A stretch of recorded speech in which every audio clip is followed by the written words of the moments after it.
Hello everyone today. I'm ready to make a post. Standing in my office, standing in the mirror. And the ironic thing about standing in the mirror, I was talking about making changes in my life and basically starting to be the person that I always wanted to be, always should have been.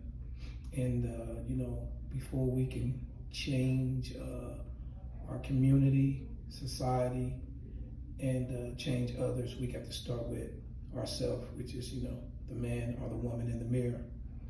Today I woke up, I was trying to figure out like what I'm going to wear today.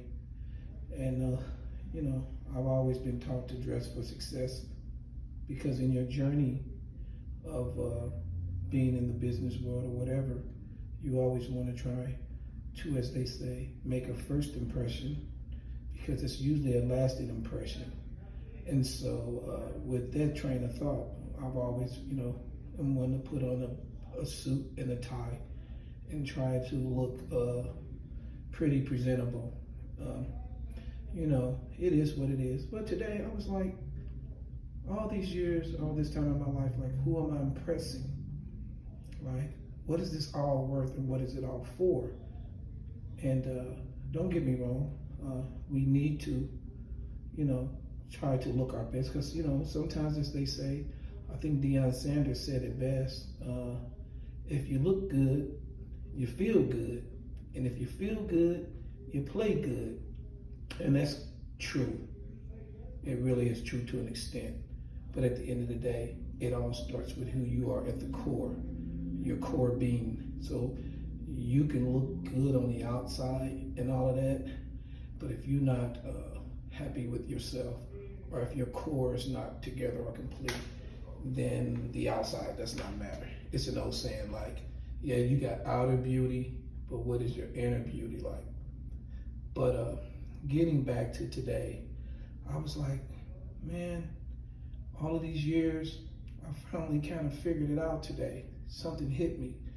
And I want to say something to especially you youngsters out here, and still some of you old heads that think you 20 years old and trying to be hip and cool.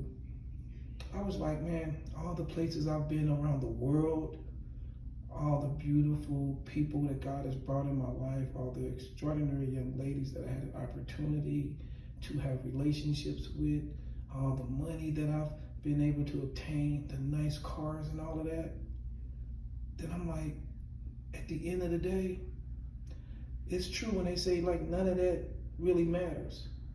The thing that really matters in the end is relationships, y'all. And most of the times, it is relationships with your family, like how I miss my father and my big sister, how I miss my friends, Monty Dupree, Anthony Cowles, how I miss my nephews that have been departed. So man, I'm realizing like it truly, this material stuff which will pass away, it doesn't matter.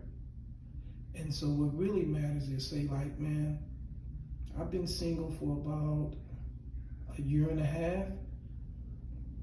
And the thing is, you miss that relationship with that person that you love.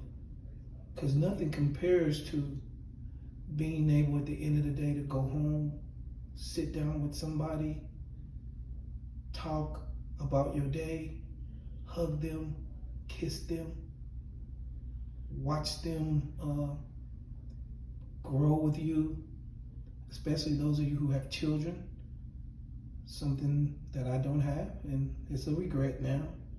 But y'all, I'm telling y'all, man, like these things are blessings.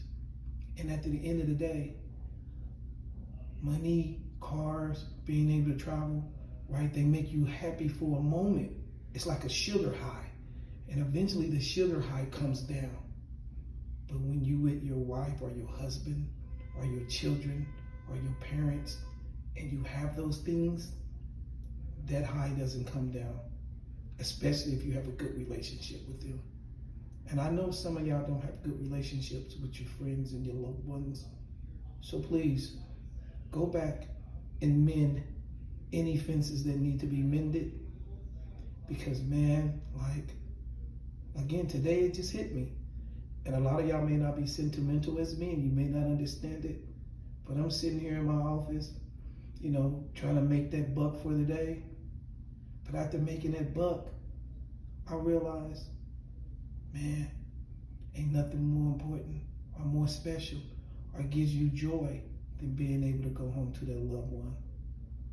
It's like going back to Adam.